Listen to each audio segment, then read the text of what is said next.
Mahaba ang intro nung kanta yun bago dumating doon sa bomba eh. Nakaparte eh.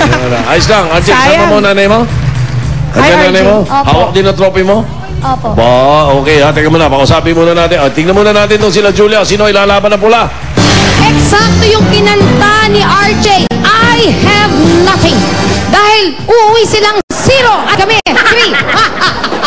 Kaya bibigay ko na ang 11-year-old first year high school na kumakanta ng I Believe, Ella Rondina.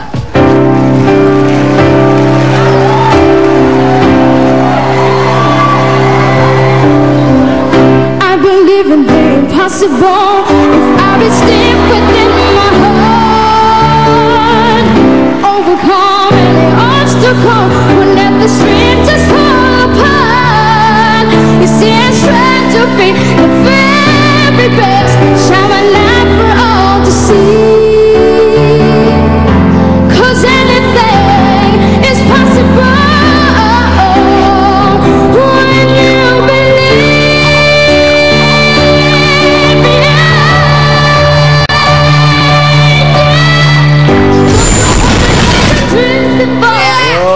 Nakakabitin naman.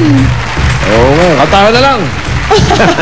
Pagalit na si Ella eh. Teka, balikan natin si RJ. RJ, asan na nanay mo? Dala-dala yung trophy. Ayun. Trophy saan yan? Saan po? Sa Batangas po. Sa Batangas? Opo. Ha? Doon ka nanalo? Anong kinanta mo? Nung manalo ka? I have nothing din po. I have nothing. Yung kinanta mo yun. Ilang beses ka naman sumasali? O ilang taon ka na sumasali? 8 po ako nagsimula. 8 years old ka. So 3 taon na. Ano unang-unang kinanta mo nung 8 years old ka? You Are My Song po. You Are My Song. Sino bang idol mo na nahilig ka sa kantahan? May idol ka ba singer o kaya magulang mo? Si Regine Velasquez po. Sino? Si Regine. Regine, ha? Oh, okay. At alamin nga natin kung anong message ni Mami Aida para kay RJ.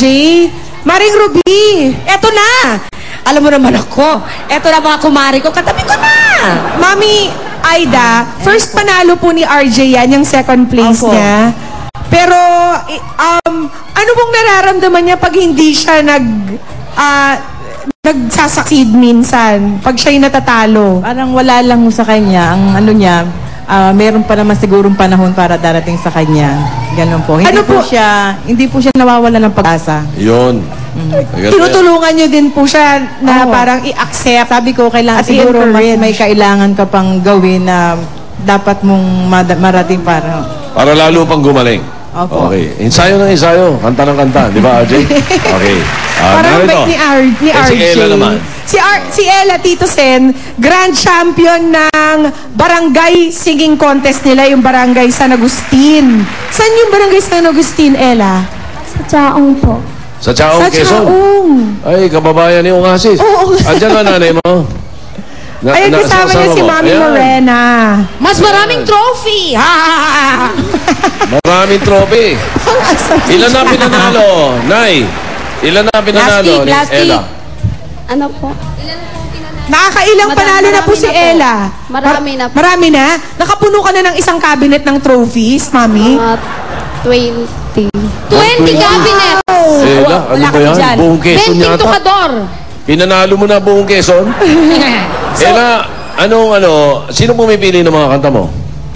Si mama ko po. Mama mo? Ay, kumakanta rin ba mama mo? Opo. Siya nagturo sa'yo? Talaga? Sample naman, Mami. Yung kinanta ni Ella, kaya mo yun, Mami? Ano bang piyesa ni Mami? Kahit ano. Ano po yung paborito niyong kantahin?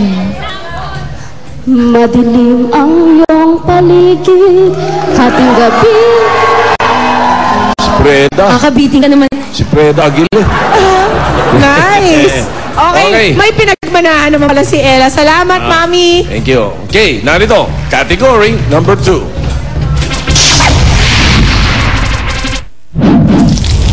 Hot or cold? Pagkain. Hindi nyo na That's it, Tito Sen. Ito, pagkatungkol sa pagkain to. Oo, kain na. Hindi mahilig sa pagkain to. Oo nga. Na ito. Si Pauline. Sa shopping lang mahilig yun. Alam niyo na mga kads, tungkol lang ito sa mga pagkain. Sikat na prutas ito sa Davao.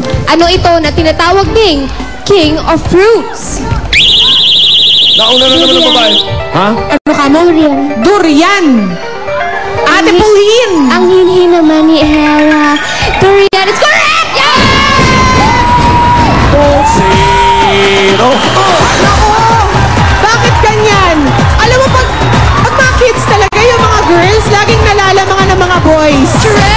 Pagtanda na nila, tayo nalalamangan.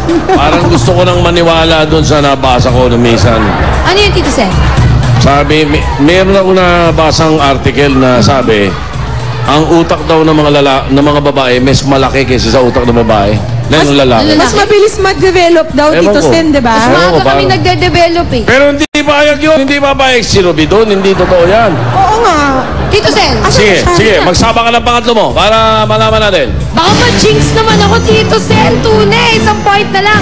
Pero siguradong, kayang-kaya ng kahit sinong itapat ni Ibor sa amin. 11 years old kasi at grade 6 student at 2 taon nang sumasali sa mga contest, si Dion Nagot. Siya'y kakanta ng lisensa. Sakto lang. Tingnan nyo lang! Tingnan nyo lang! You said time must come for my dreams to be heard. They will not be pushed aside or words into your own. Oh, 'cause you won't listen.